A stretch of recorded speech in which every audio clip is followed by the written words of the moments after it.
Bonjour à tous, c'est Nicolas Pomarel. Alors, est-ce que les femmes peuvent faire du trading?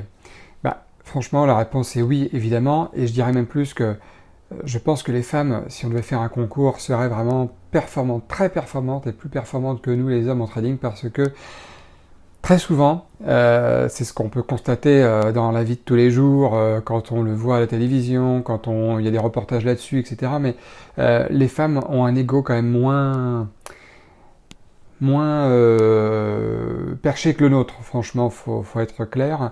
Donc ça, c'est vraiment, à mon avis, une grande force pour elles, de pouvoir se contrôler, de pouvoir prendre du recul, de pouvoir analyser les choses plus froidement peut-être. En tout cas, c'est peut-être plus dans dans leur nature, on va dire. Nous les hommes, on n'aime pas perdre, on n'aime pas, enfin, on le prend mal de perdre. Si je dis ça, les femmes vont me dire, bah nous aussi, on n'aime pas perdre, évidemment, mais on le prend plus mal. On vit plus mal l'échec parfois. Ou en tout cas, peut-être qu'on l'exprime plus à travers la colère, à travers ce genre de biais psychologiques que les femmes. Mais je pense que les femmes ont toute leur place, évidemment, dans le monde du trading. Et d'ailleurs, il y a un très grand trader ou une grande tradeuse, je ne sais pas si on peut dire ça, mais qui est la plus connue, on va dire, qui est dans le livre des magiciens des marchés, dont je vous ai déjà parlé, ou non, peut-être dans le suivant du même auteur, La psychologie des grands traders, c'est Linda Bradford. Et elle, c'est une femme qui a eu quasiment un échec vraiment quasi total en début de carrière, et très très vite elle s'est reprise en main, et finalement elle a réussi à faire une activité de trading, de day trading extrêmement profitable tout au long de sa carrière, en faisant des revenus très très très lucratifs évidemment. Et on n'en parle pas souvent, et il n'y en a pas beaucoup effectivement de témoignages comme ça de femmes qui ont, j'allais dire, qui ont réussi dans le trading, mais même qui font du trading tout simplement. Et pourtant, c'est une activité tout aussi passionnante pour les femmes que pour les hommes. Le fait de gagner de l'argent, le fait de se faire plaisir, de vivre comme on veut, le fait d'avoir tout son temps libre, bien sûr qu'il y a énormément de femmes qui aspirent aussi à ce genre de choses, et qui, elles aussi, ont envie de liberté, et surtout de faire quelque chose qui leur plaît. Hein. Voilà, donc le trading en fait partie. Alors oui, les femmes ont toute leur place dans cet univers-là de trading, et par contre, aussi bien que pour nous les hommes, c'est clair que les femmes, sans aucune formation, sans apprendre, sans aimer ça à la base, on ne peut pas faire ce métier que pour l'appât du gain, eh bien elles vont échouer aussi lamentablement que ceux parmi nous les hommes qui ne se forment pas, qui n'apprennent pas, qui n'essayent pas, et qui ne passent pas à l'action. Ça, c'est une certitude. Il n'y a pas plus de chance pour les femmes dans ce métier que pour les hommes.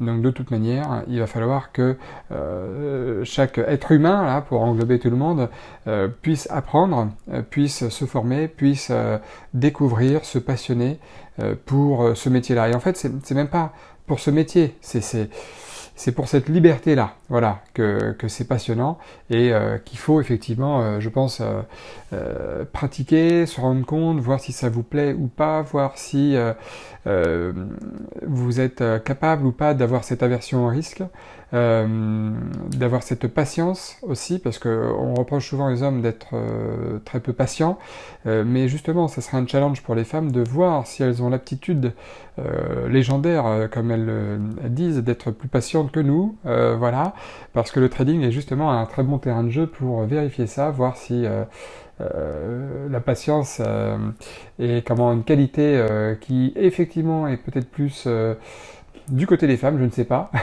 ça serait à découvrir, mais on reproche souvent aux hommes, c'est vrai, de ne pas être très très patient pour d'autres sujets, hein. Et là, justement, ça serait, à mon avis, un bon challenge pour les femmes qui s'intéressent peut-être au marché financier et qui se demandent si c'est pour elles, parce qu'évidemment, quand on voit les reportages à la télévision ou les films et tout ça, on voit surtout, comme dans beaucoup d'activités, beaucoup d'hommes en démonstration, plutôt que des femmes, mais je pense que ça serait vraiment très bien que les femmes plongent dedans la tête baissée, vraiment en se disant moi aussi je peux le faire, moi aussi je peux y arriver, moi aussi je peux apprendre, et moi aussi je peux gagner de l'argent sur les marchés financiers. Donc à mon avis c'est une très très bonne idée. Si jamais ça vous titille, n'hésitez surtout pas, et puis apprenez, et puis vous verrez. Voilà. Bon écoutez, J'espère que vous avez aimé cette vidéo, j'espère que ça vous a plu. Si vous avez des questions, hein, n'hésitez pas. Si vous avez des questions aussi, mesdames, si vous tombez sur cette vidéo, bah, ça me fera plaisir parce que j'ai beaucoup d'abonnés hommes, mais j'ai pas beaucoup d'abonnés ou de commentaires féminins. Donc n'hésitez pas surtout à me dire votre point de vue en bas dans les commentaires. Abonnez-vous aussi si vous avez envie de recevoir d'autres vidéos. Et puis, si vous avez aimé cette vidéo, laissez-moi un pouce. Et puis, ça ira déjà très très bien. Ça me fera très plaisir. Et puis, je vous dis à très bientôt en tout cas. Allez, bon dimanche. Ciao.